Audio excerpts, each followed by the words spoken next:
Hey there, I'm John. And I'm Josh. We're here talking about college football. 2021 season. We are up to week 12. Two more weeks after this one, and that includes conference championships, man. It does. Crazy how fast this season's moved. No, it is crazy. Let's jump into it. There's some pretty interesting matchups this week.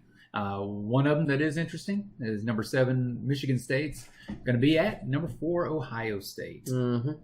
Yeah, this is going to be an interesting game. If you watched last week, it looked like Kenneth Walker was struggling a little bit in terms of it seemed like he might have an injury of some kind. Maybe. I haven't heard anything about an injury, but yeah. So I'm curious if he's 100% going against Ohio State. Either way, this is going to be a huge win if Michigan State somehow beats Ohio State. I have a hard time thinking that they do. I do too. Ohio State does have a tough little stretch here. They just played Purdue, who is a tough team. I know Ohio State blew them out of the water, but they're still a tough team. Yeah. So does Michigan State have what it takes to beat a number 4 Ohio State? I'm not sure. I don't think they have it, but you never know. You never know. I don't know that they do either. Yeah, so. I'm not sure. Well, we'll see though. I mean, they're not a horrible team, but can they pull off? I mean, Ohio State's just playing some of their best ball. Not perfect. But I would say offensively, Ohio State's doing great. They're doing great. Defensively, maybe a little more iffy there. So agreed. So that's where they could that could be their Achilles heel right there.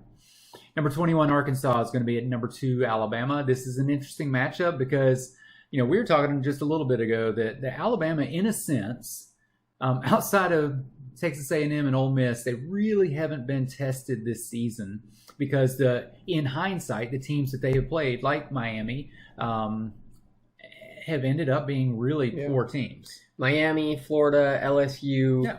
You're looking at a bunch of teams. Tennessee, just middle of the road teams. Tennessee might be a little above average, better, but still not a great team. Yeah. No. And so, in other words, Alabama tested 1-for-1 so far this season because they lost to Texas A&M, right? So of their 2 tough battles, they've lost one of them. And then they beat Ole Miss, obviously, in a dominant fashion. But all in all, I'm not sure what I'm thinking about this game. Arkansas has had some glimpses of excellence throughout the season and then some just pretty disappointing performances. So I'm curious if they can compete, especially at being at Alabama. I agree. I agree. Number 3, Oregon is going to be at number 23, Utah, who's lost 3 games so far this season. And this seems like a potential test for Oregon. High-stake game for Oregon. Number 3, if they lose one more game, they're out of the playoff run 100% since the Pac-12 is kind of a weaker conference this year. Yeah. I do think they roll through Utah. I'm fairly confident that they're going to go into this game and win fairly handily. We'll see what happens there. Yeah. I'm thinking Utah could give them a fight, but at the end of the day, I don't expect Utah to win. Yeah. But I think that they could battle them. I don't think it'll be done handily by Oregon. Makes sense. 8-2 SMU is going to be at number 5 Cincinnati. This is also an interesting matchup. SMU they're not a pushover team. They've got by no means. Yeah, they are a strong team. They've had a couple slip ups there, obviously. Can they be the challenge to Cincinnati? I'm going to be honest. In my mind, the biggest challenge for Cincinnati now in the AAC is going to be for the championship battle against Houston, right?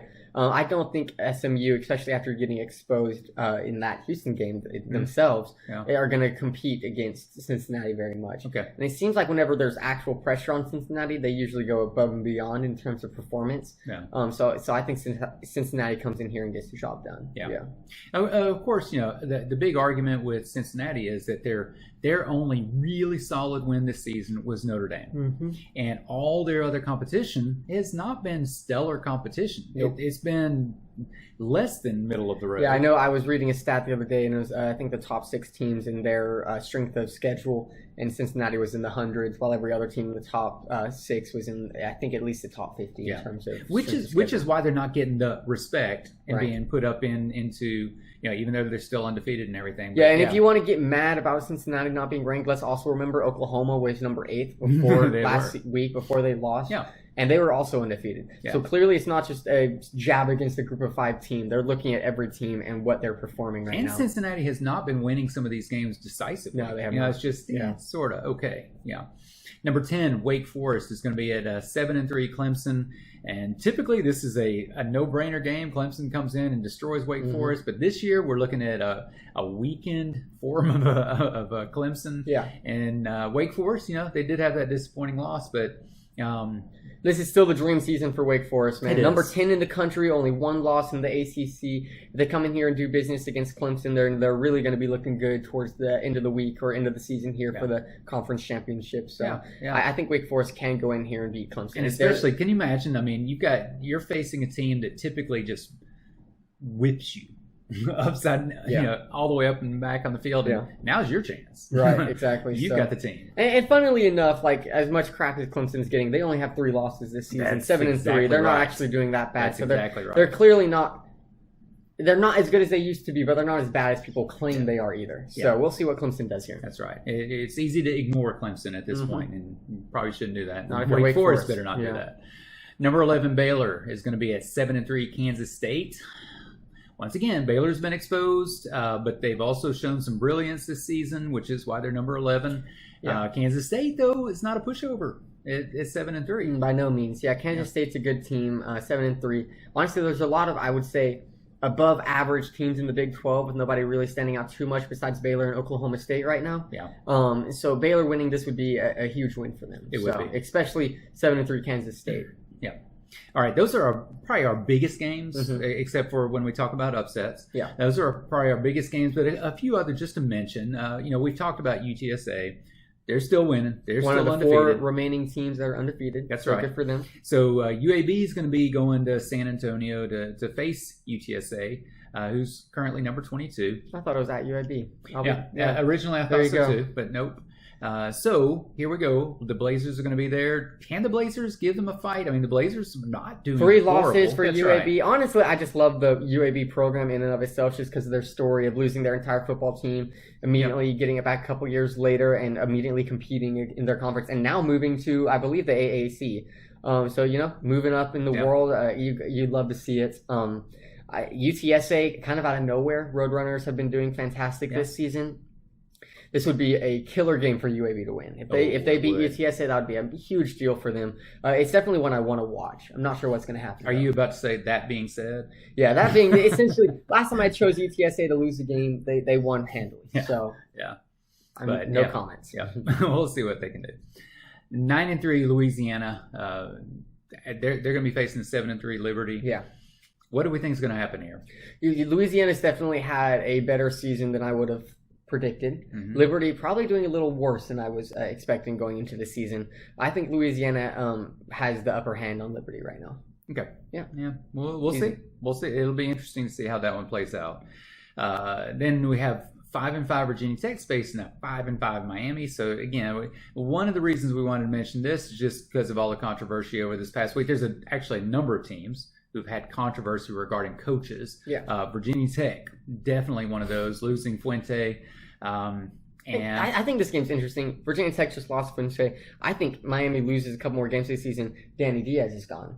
So, both of these teams, Virginia Tech already losing their head coach. Miami, I think, probably going to lose their head coach at some point this season. Interesting matchup to me, especially in terms of if a coachless, obviously they promoted somebody, but essentially a coachless or head coachless Virginia Tech beats a Miami with their full coaching staff.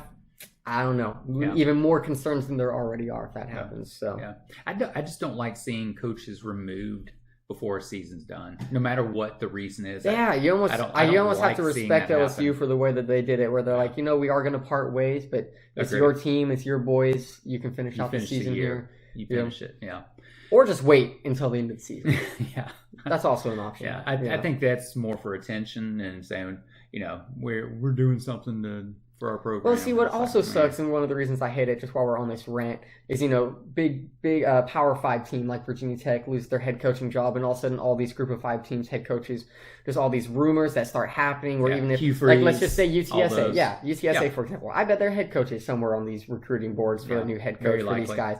I'm just like, it's kind of not fair. I think there should be almost like a college football recruiting where for head coaches, there's a period of time where during the season you're not allowed to be recruiting these head coaches. Yeah. But I don't think that'll ever happen. In a portal. Yeah, exactly. We'll see what happens though. Week 12, upset alerts. What you got for us? You know, I felt pretty good after last week going 1-1 with Michigan also almost losing both of those. 1-1's always good with upsets. Yeah, exactly. Yeah. I'm going Nebraska at number 15, Wisconsin. Okay. I do think Wisconsin's a really good team. They are. Nebraska has gotten so close to beating so many ranked teams this year. Yeah. I'm thinking at least once, right? At least once they're going to get this done. Yeah. So I think Nebraska stuns Wisconsin at home. Yeah. And I'm also going to go with I was going to say Nebraska is they're pretty confident about keeping Frost too, though. Oh, and I like that. I respect that. You know, if you're wanting, or if your team was already in a rebuilding phase before a head coach even comes and you guys get him, it's foolish to expect him to be able to fix everything super quickly. That's right. Putting trust in your head coach like that, I think it's a huge confidence booster for the players, the head coach, and the program. Yeah. So I respect it. I agree. I'm going to go with a team I already got correct last week. I'm going to say Iowa State beats number 13 Oklahoma. I still think Oklahoma is one of the most overrated teams in the country, even after losing last week and getting exposed by Baylor. Yep. So Oklahoma loses this game to me by 14 points. We'll see what happens. Boom. Yeah. There you go.